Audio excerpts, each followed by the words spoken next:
What's up everyone, I'm Nikhil from GreedyTech and I'm here to talk about the best phones that you can buy under 10,000 rupees.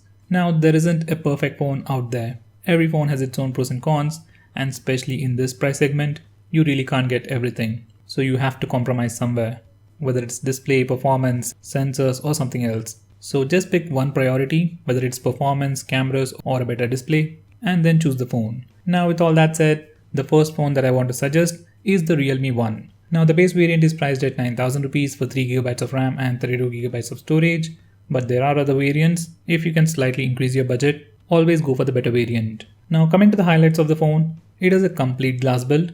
It has a 2.5D curved glass on the front and back and has some artwork on the back which looks amazing when light reflects on it. Besides that, it has a 6-inch Full HD Plus resolution display. Now this is the only phone in this price segment to come with a Full HD Plus resolution and smaller bezels at the top and bottom. So that's going to be a huge advantage. Now besides that, it also has a lot of performance. It sports a Helios P60 processor, and in terms of performance, it is the most powerful processor that you can get in a phone under 20,000 rupees. Now going on next, it also has a dedicated SD card slot, so even if you get the base variant, storage shouldn't be a problem. It also has super fast pace unlock feature, faster than any other phone in its price segment. Even the audio experience on the headset is really good. It has a slightly bigger 3500 mAh battery, and it weighs just about 150 grams. On the whole, it's really a great package, but it too has some cons, like it doesn't have a fingerprint scanner. Now this might be a huge reason for people to not buy this phone, but if you can ignore that or compromise a little in that aspect, it's an awesome phone. Now besides the fingerprint scanner itself, portrait shots using the rear camera aren't that good. I forgot to mention the cameras earlier, but this phone definitely has the best cameras in this price segment. It can take portrait shots using the front and rear cameras, but as it uses a single camera on the rear, edge detection in portrait shots isn't perfect. And besides that, it doesn't offer electronic image stabilization while recording video. Now these are the only 3 cons with this phone, but considering the price, performance, display, dedicated SD card slot, and the cameras too, this is really an amazing phone. Now if it comes to my recommendation, if you're someone who is willing to compromise a little in terms of fingerprint scanner and want great value for money, then this is definitely the best choice. Even for people who want the best cameras, or if you want to play a lot of games on a phone, then this is definitely the best choice in this price segment. Now going on next, we have the Redmi Y2. Now for some reason, if you don't like the Realme One, or if you really need a fingerprint scanner and just don't want to go with the Realme One, my next suggestion would be Redmi Y2. Now even this phone is really good and a great value for money. Base variant starts at 10,000 rupees for 3GB of RAM and 32GB of storage, and it also has a dedicated SD card slot unlike other Redmi phones in the same price segment. Now coming to the highlights, it has a dual camera setup on the rear, so portrait shots using the rear camera are really good. It even has a 16 megapixel selfie camera, so selfies are great and better than Redmi 5 and the Redmi Note 5. And it also offers electronic image stabilization for video recording, which is something no other phone in this price segment offers. Now in terms of performance, it has a Snapdragon 625 processor, which is the same processor seen in the Redmi Note 4, Redmi Note 5, and this is the second best processor in terms of performance after Realme One. It comes with all the basic sensors, fingerprint scanner is fast, it also has face unlock feature and iPhone 10-like gestures. Now coming to the cons, the major con would be the display. It has just a HD plus resolution, so if you're planning to play a lot of games on this phone, then the display will be a disappointment. For normal usage and watching videos, display is pretty good. Now compared to the Realme One, it also has a smaller 3000 mAh battery, so battery life will also be slightly less. Now I would suggest this phone to people who want to take better portrait shots using the front and rear cameras, who want electronic image stabilization for video recording, tech enthusiasts who want to maybe root their phone and install custom ROMs. Even for those people it's great as rooting doesn't void warranty, and simply if you want a safer and more reliable choice, and if you really need a fingerprint scanner, then you can go with this phone. Now the third phone in my list is the Redmi Note 5. Now base variant is priced at 10,000 rupees and it comes with 3GB of RAM and 32GB of storage. Now coming to the highlights, it has a 5.66-inch display with Full HD Plus resolution, Snapdragon 625 processor with a bigger 4000 mAh battery with Quick Charge 2.0 support.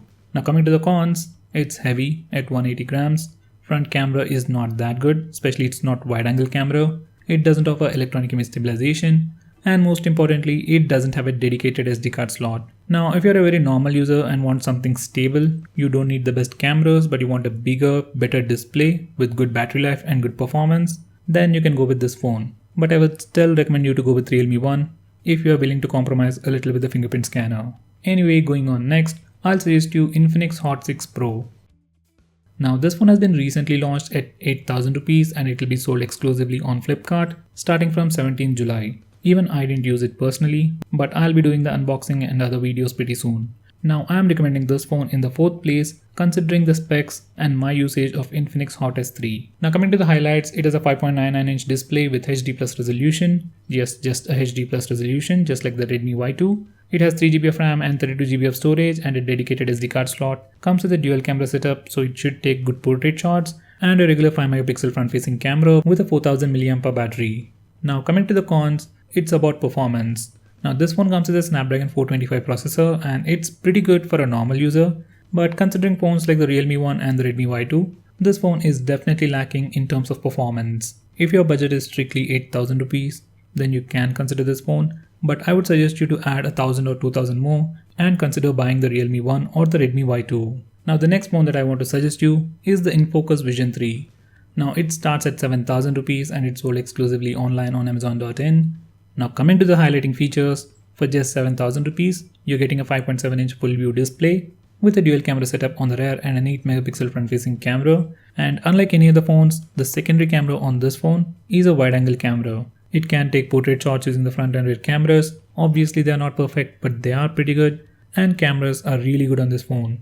By the way, it also comes with a bigger 4000 mAh battery. Now coming to the cons, it just comes with 2GB of RAM and 16GB of storage, and there is no dedicated SD card slot. So usually I wouldn't recommend you this phone, but once again, if your budget is strictly at 7,000 rupees and want the best cameras, then you can consider buying this phone. As an honorable mention, we even have the Redmi 5A. It is pretty good, but it's barely in stock, and I would suggest you to once again go with the Realme 1 if you can spend some extra money. In the long run, it'll be definitely worth it. Now coming to the phones that I wouldn't suggest would be the Honor 7A, 7C, Redmi 5. They all are pretty decent phones, but compared to the phones that I just mentioned in the list, they are seriously lacking in terms of performance and value for money. So guys, those were the phones that I would suggest you to buy under 10,000 rupees.